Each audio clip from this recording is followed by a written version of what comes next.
ایک تحریک چل رہی ہے وہ اسرائیل اور امریکہ کی مصنوعات کا بائیکاٹ کرنے، یہ بھی کچھ غیرت مند مسلمان ایسی تحریک چلا رہے ہیں اور سنا ہے کہ اس کا کچھ اثر بھی ہو رہا ہے۔ اس میں ایک بات مجھ سے بار بار پوچھی جاتی ہے، وہ یہ ہے کہ یہاں پر جو فرینچائز ہیں جیسے میک ڈونلڈ ہے یا کے ایف سی ہے یا اس قسم کے جو کمپنیاں ہیں جن کے کھانے جن کی غذائیں وغیرہ بکتی ہیں، اس کے جو مالک ہیں وہ مسلمان ہیں، پاکستانی ہیں۔ البتہ چونکہ فرنچائز کا انہوں نے معاہدہ کر رکھا ہے، لہذا 5% یا 10% آمدنی کا حصہ وہ ان کمپنیوں کو جاتا ہے۔ تو اگر ان کا بائیکاٹ کیا جائے گا تو خود ان مسلمانوں کو نقصان پہنچے گا جو کہ فرنچائز لیے بیٹھے ہیں۔ تو میں اس کے جواب میں ایک بات عرض کرتا ہوں، وہ یہ کہ یہ مسئلہ فتوے کا نہیں ہے، یہ ایمانی غیرت کا مسئلہ ہے، غیرت ایمانی کا مسئلہ ہے۔ کسی مسلمان، کسی غیرت مند مسلمان کو یہ گوارا نہیں ہونا چاہیے کہ اس کی آمدنی کا 1 پیسہ بھی کسی ایسے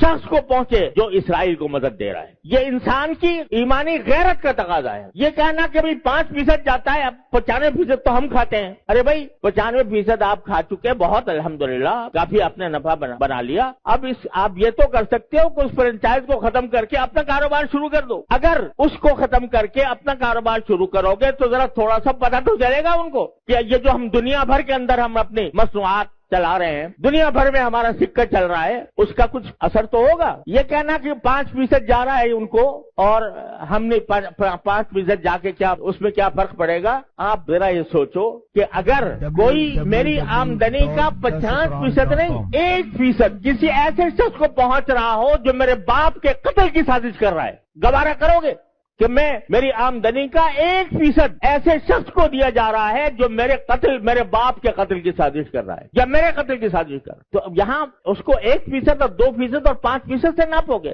لوگ فتوے کی بات کرتے ہیں، یہ فتوے کا مسئلہ نہیں ہے، یہ ایک غیرت ایمانی کا مسئلہ ہے، اور اس غیرت ایمانی کے تحت یہ میں سمجھتا ہوں کہ کسی غیرت مند مسلمان کو اس کا اقدام نہیں کرنا چاہیے۔ لہذا یہ بھی اس کوشش کا ایک حصہ ہے۔ اور اس وقت یوں سمجھو کہ میں تو یہ سمجھتا ہوں کہ ایک لحاظ سے پوری امت مسلمہ حالت جنگ میں ہے، پوری امت مسلمہ حالت جنگ میں ہے، کیونکہ یہ حملہ صرف فلسطینیوں پر نہیں ہو رہا، معال کار اس کا اثر پورے عالم اسلام پر پڑنے والا ہے، لہذا حالت جنگ میں ہے۔ جب اس حالت جنگ میں ہے تو جو لوگ کہ عالم اسلام کے خلاف یہ سازش کر رہے ہیں ان کو کسی طرح بھی نفع پہنچانا، چاہے وہ 1 پیسے کا ہو، یہ ایک مسلمان کی غیرت کو اسے گوارا نہیں کرنا چاہیے۔ لہذا میں اس بات کی حمایت کرتا ہوں کہ ایسی چیزوں کا بائیکاٹ کیا جائے جس کا فائدہ ان طاقتوں کو پہنچ رہا ہے۔ تو اپنی سی کوشش کرو، اللہ تعالیٰ سے دعا جاری رکھو، کوئی وقت خالی نہ جائے جس میں اللہ تعالیٰ سے نہ مانگا جا رہا ہو، اور پھر اللہ کے فیصلے پر راضی رہو۔ پھر جو اللہ کا فیصلہ ہے وہی برحق ہے، وہ ہماری خواہش کے مطابق ہو تو برحق ہے، ہماری خواہش کے خلاف ہو تو برحق ہے۔ تو بس یہ ہے پریشانی کا علاج۔ اللہ تبارک و تعالیٰ اپنے فضل و کرم سے ہم سب کو اس پر عمل کی توفیق عطا فرمائے۔ وآخر دعوانا الحمدللہ رب العالمین۔